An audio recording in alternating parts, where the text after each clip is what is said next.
Altså.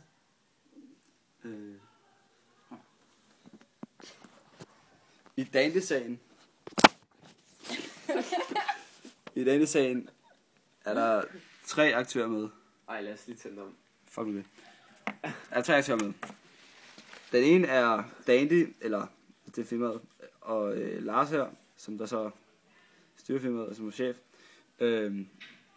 Som så har udgivet noget tyggegummi, som de fortæller er lige så godt som at børste tænder.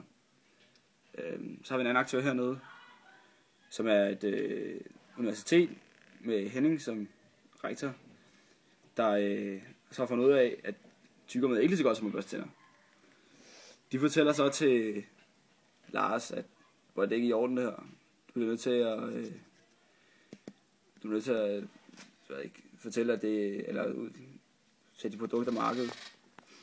Fordi at det er jo ikke rigtigt, det du siger. Det er Lars ikke så glad for, så han får lavet en ny undersøgelse i Litauen, forskningscenter i Litauen, som så er en ubevidst aktør, som fortæller ham, at det er sgu noget lægertyggegummi, du laver. Det er lige så godt som børste tænder. Det får så Dandy til at tro på, at han kan lægge en sag an på universitetet her. Han siger til universitetet, at de skal ikke lægge deres resultater op, fordi deres tyggegummi er godt nok, og de har måske masser af magt, og de har masser af penge heroppe i det her firma, som universitetet ikke har. Så derfor er det nemt for dem at lægge en sag an mod universitetet.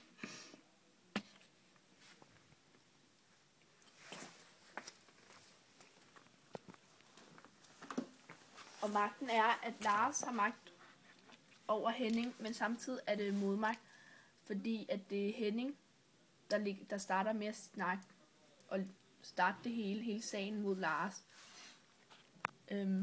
Men det er Henning, og det er Henning, der har beviserne, men det er samtidig Lars, der har pengene.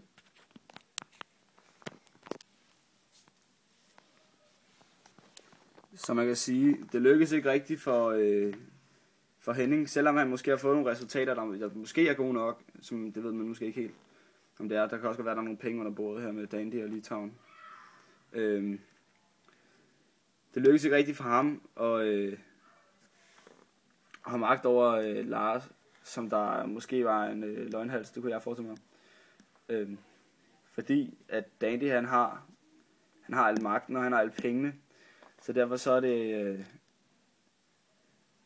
Så det lykkes det ikke for ham, fordi at, altså Dandy, han kan jo nemt lægge en sag an imod universitetet her, og måske få universitetet til at have et stort underskud ved bare, jeg ved ikke.